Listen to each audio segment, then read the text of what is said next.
स्वागत है wisdom and life channel में। मेरे प्रिय भाई और बहनों, आज हम ऐसे समय में जी रहे हैं जहां दुनिया पहले से कहीं ज्यादा शोर से भरी हुई है। ये शोर आवाजों का नहीं, ये शोर है ध्यान भंग होने का, ये शोर है डर और चिंता का, ये शोर है मोबाइल, सोशल मीडिया और दिमाग के भागदौड़ का। दुनिया चिल्ला रही है, भावनाएं चिल्ला रही है, व्यस्तता चिल्ला रही है, लेकिन इसी शोर के बीच हल्की, नरम, प्यार भरी आवाज है जो आपका नाम पुकारती है। वही है परमेश्वर की आवाज।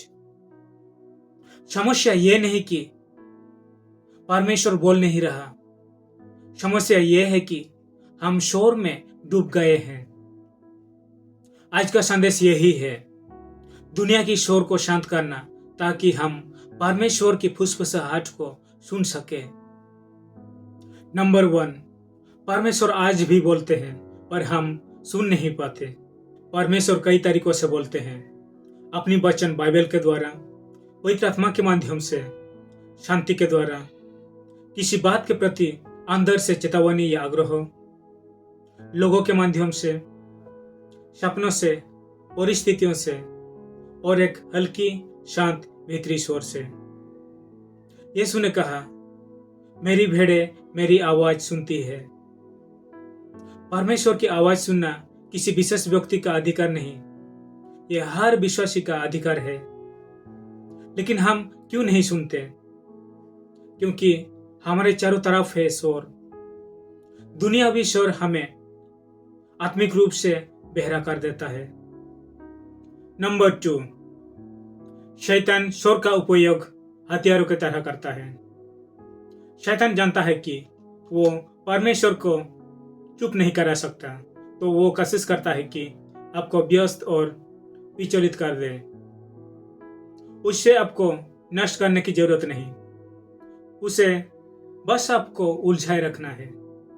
शैतान चाहता है कि आपका मन व्यस्त रहे, आपका दिल भरा रहे, आपकी आत्मा बेचैन रहे, आपका विचार धुंधला रहे, आपका समय बिखरा रहे। क्यों? क्योंकि शोर में परमेश्वर की आवाज खो जाती है। एलिया ने अनुभव किया, तेज आंधी आई पर परमेश्वर आंधी में नहीं थे। भूकंप आया पर परमेश्वर उसमें नहीं थे। आग आई पर परमेश्वर उसमें भी नहीं थे। फिर एक धीमी कमल ध्वनि। परमेश्वर धीरे बोलते हैं क्योंकि वे चाहते हैं कि उनके बच्चे पास आए। नंबर 3, परमेश्वर की आवाज को सुनने के लिए पहले अपने भीतर की शोर को शांत करें। दुनिया का शोर तो बाहर है, लेकिन सबसे खतरनाक शोर तो भीतर है। भीतर का शोर क्या है? अधिक सोचना, चिंता, छिपा हुआ पाप, गुस्सा, ईर्ष्या, कड़वाहट, डर, बेचैनी और आत्मिक थकान। जब दिल भरा होता है, परमेश्वर की आवाज धुंधली हो जाती है। इसलिए भजन संहिता 46:10 कहता है, चुप हो जाओ और जान लो कि मैं ही परमेश्वर हूं। शांत होना एक आत्मिक स्थिति है जहां परमेश्वर की फुसफुसाहट को हम सुन पाएंगे। नंबर 4, परमेश्वर से सुनने के लिए एक पवित्र स्थान बनाइए। हर विश्वासी को एक मिलन स्थान चाहिए जहां वो परमेश्वर से अकेले मिले। यीशु भी ऐसा करते थे। वो एकांत स्थानों में जाकर प्रार्थना करता था। यदि यीशु को शांत जगह की जरूरत थी, तो हमें कितनी ज्यादा होगी। यह स्थान कोई भी हो सकता है। आपका कमरा, घर का एक कोना, आपकी छत, पार्क, सुबह का शांत समय। जरूरी है नियमित होता। परमेश्वर वही आपका इंतजार करते हैं।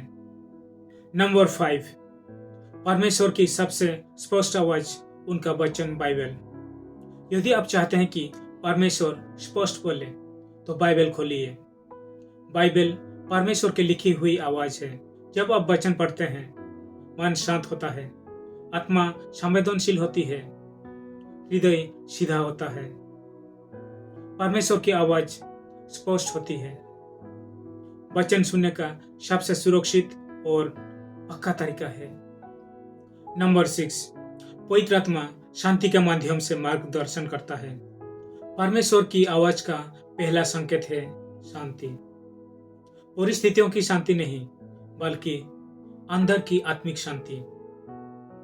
कुलुस्सियों 3:15 कहता है, मसीह की शांति तुम्हारे हृदय में राज्य करे। जिस बातों में शांति मिले वो परमेश्वर है। जिस बातों में भ्रम, बेचैनी या डर हो, यह परमेश्वर नहीं। पवित्र आत्मा जोर से नहीं बोलता, वो धीरे कोमलता से मार्ग दिखाता है। नंबर 7, परमेश्वर कभी अपने वचन के खिलाफ नहीं बोलते। किसी भी आवाज को परखने का तरीका, यदि वो डर लाती है वो परमेश्वर नहीं। यदि वो पाप करने के लिए उस्काती है वो परमेश्वर नहीं। यदि वो अहंकार बढ़ाती है वो परमेश्वर नहीं। यदि वो पश्चाताप लाती है वो परमेश्वर है।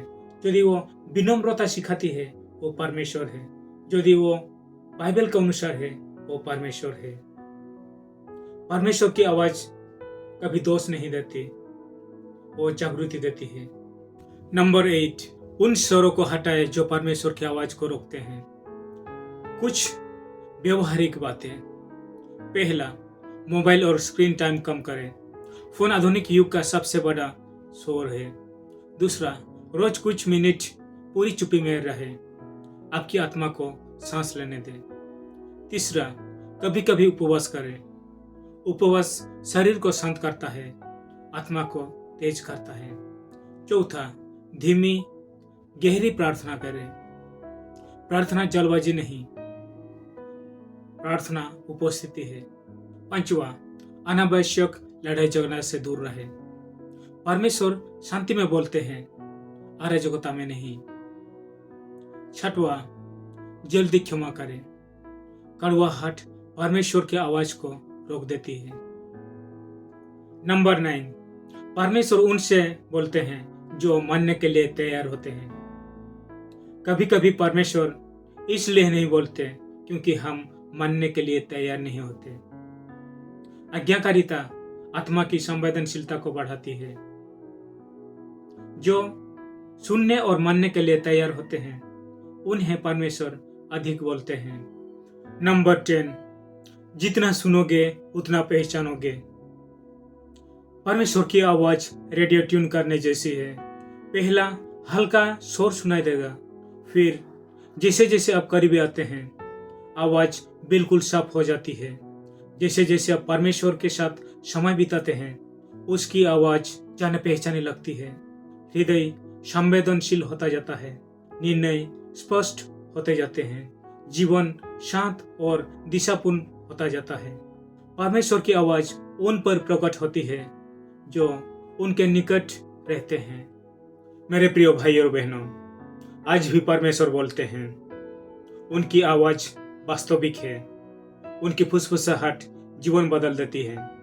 लेकिन इस सरगुल वाली दुनिया में सुनने के लिए हमें चाहिए अपनी मन को शांत करना, परमेश्वर के लिए समय बनाना, वाक्यों की गहराई, पवित्र आत्मा की शांति का अनुसरण, विकर्षणों को हटाना, आज्ञाकारिता और परमेश्वर के निकट रहना।